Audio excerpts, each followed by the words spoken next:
Pernah kepikiran nggak sih, kenapa ya ada orang yang kayaknya gampang banget mengubah hidup mereka, sementara kita, ya gitu-gitu aja, kejebak di kebiasaan lama? Ternyata, jawabannya tuh ada di buku Atomic Habits dari James Clear. Dan intinya, semua ada di kekuatan perubahan-perubahan super kecil yang hampir nggak kelihatan. Yuk, kita bedah bareng-bareng. Kita semua pasti pernah ngalamin ini. Semangat resolusi tahun baru yang udah lenyap di bulan Februari. Janji mau olahraga, cuma tahan seminggu. Rasa frustrasi ini sebetulnya bukan karena kita kurang niat atau kurang tekad loh. Ternyata selama ini kita tuh mainnya salah aturan. Kita tuh seringnya nunggu momen ajaib. Nunggu ada ledakan motivasi yang tiba-tiba datang dan mengubah segalanya. Kita ngebayangin perubahan itu kayak pendakian gunung yang dramatis. Tapi kata James Clear, justru disitulah jebakannya. Ngandelin gebrakan besar itu sama aja kayak nyoba nyalain api unggun pakai satu korek api di tengah badai. Ya, susah banget kan?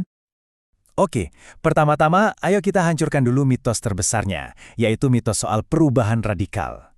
Lupakan deh transformasi dalam semalam. Kuncinya justru ada di langkah-langkah harian yang sering banget kita anggap sepele. Dan inilah ide intinya. Kekuatan menjadi 1% lebih baik. Kedengarannya kayak sepele banget kan? Hampir nggak berasa? Tapi di balik kesederhanaan ini, ada sebuah matematika yang bakal mengubah cara kita melihat kemajuan selamanya. Coba deh kita lihat contoh nyatanya yang luar biasa. Tim balap sepeda Inggris. Selama hampir 100 tahun, mereka ini jadi bahan lelucon di dunia balap sepeda. Prestasinya? Nol besar. Terus, di tahun 2003, datang seorang pria bernama Dave Brailsford, dan dia mengubah segalanya dengan sebuah filosofi yang kedengarannya aneh tapi jenius. Strateginya Brailsford ini disebut agregasi keuntungan marginal. Filosofinya gini, kalau kita bisa perbaiki setiap detail kecil sebesar 1% aja, total hasilnya nanti bakal meledak. Dan mereka ini benar-benar gila. Mereka nggak cuma ngurusin sadel atau ban. Mereka sampai nguji gel pijat mana yang paling bagus, bahkan nyewa ahli bedah cuma buat ngajarin cara cuci tangan yang benar, biar pembalapnya nggak gampang sakit. Hasilnya, dominasi total. Seberapa besar sih dampaknya?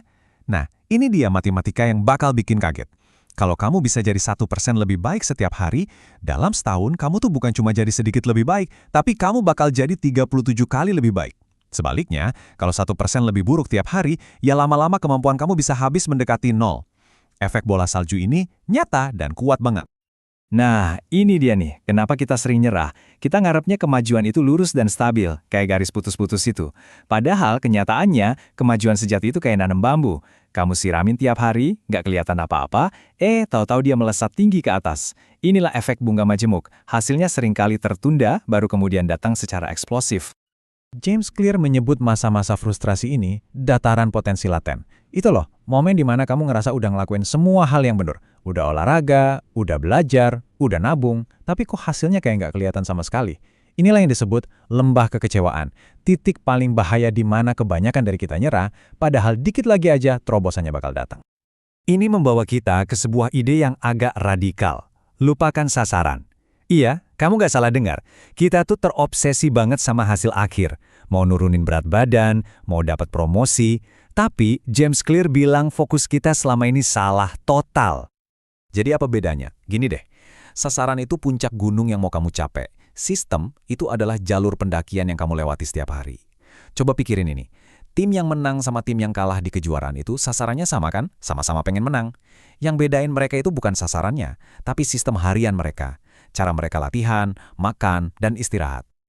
Dan kutipan ini, wah, ini benar-benar merangkum semuanya dengan sempurna. Anda tidak naik ke level sasaran Anda. Anda jatuh ke level sistem Anda. Sasaran itu cuma nentuin arah, tapi sistemlah yang benar-benar bikin kamu sampai ke sana. Fokus aja sama prosesnya, nanti hasilnya bakal ngikutin sendiri. Perubahan sejati itu ternyata kayak bawang. Ada 3 lapisan. Lapisan paling luar itu hasil, misalnya berat badan turun. Lapisan tengahnya itu proses, misalnya rajin olahraga. Tapi intinya, yang paling dalam itu adalah identitas, yaitu menjadi orang yang sehat. Kebanyakan dari kita nyoba berubah dari luar ke dalam, dan itu susah. Perubahan yang awet itu justru dimulai dari intinya, dari identitas. Contoh paling klasiknya soal berhenti merokok. Bayangin ada 2 orang ditawarin rokok. Orang pertama bilang, "Enggak, makasih, saya lagi nyoba berhenti."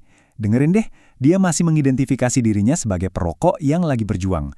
Nah, orang kedua bilang, "Enggak, makasih, saya bukan perokok." Lihat bedanya? Itu bukan lagi soal perjuangan, tapi sebuah pernyataan identitas. Tujuannya bukan cuma ngelakuin sesuatu, tapi menjadi seseorang yang baru. Oke, kita udah tahu kenapanya ini penting. Sekarang, ayo kita bedah gimana cara kerja sebuah kebiasaan. Ternyata nih, semua kebiasaan kita, dari yang baik sampai yang buruk, itu berjalan di atas sebuah mesin 4 langkah yang sama persis di otak kita. Nah, ini dia mesinnya. Petunjuk, lalu gairah, lanjut ke tanggapan, dan terakhir, ganjaran. 4 langkah simpel ini adalah cetak biru di balik setiap tindakan yang kita ulang-ulang, mulai dari buka media sosial sampai sikat gigi. Gini cara kerjanya, jadi otomatis.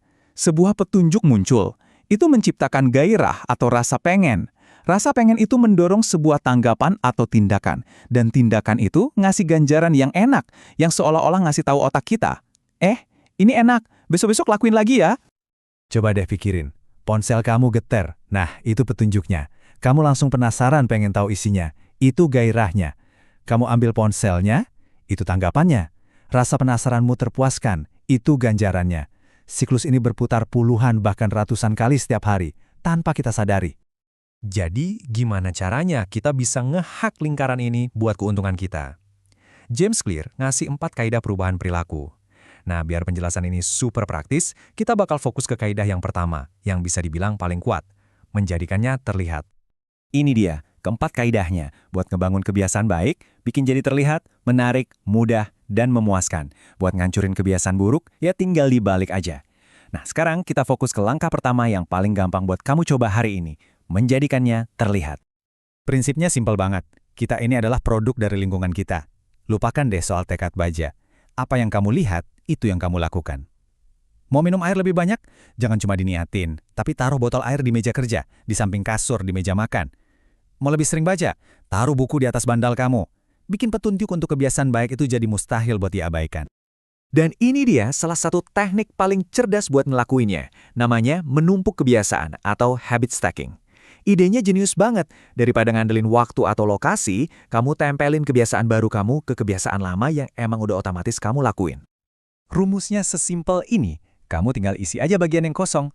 Setelah saya kebiasaan lama, saya akan kebiasaan baru. Contohnya, setelah saya bikin kopi pagi, saya akan meditasi selama 1 menit. Atau, setelah saya lepas sepatu kerja, saya akan ganti baju olahraga. Kebiasaan lama kamu jadi pemicu otomatis buat yang baru. Gampang kan? Jadi, ini tantangan buat kamu.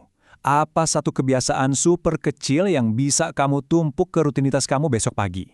Jangan pernah remehkan langkah pertama ini. Ingat, perjalanan menuju hasil yang luar biasa itu nggak dimulai dengan lompatan raksasa, tapi dengan 1 langkah kecil yang kamu ulang terus-menerus sampai akhirnya jadi nggak terhentikan.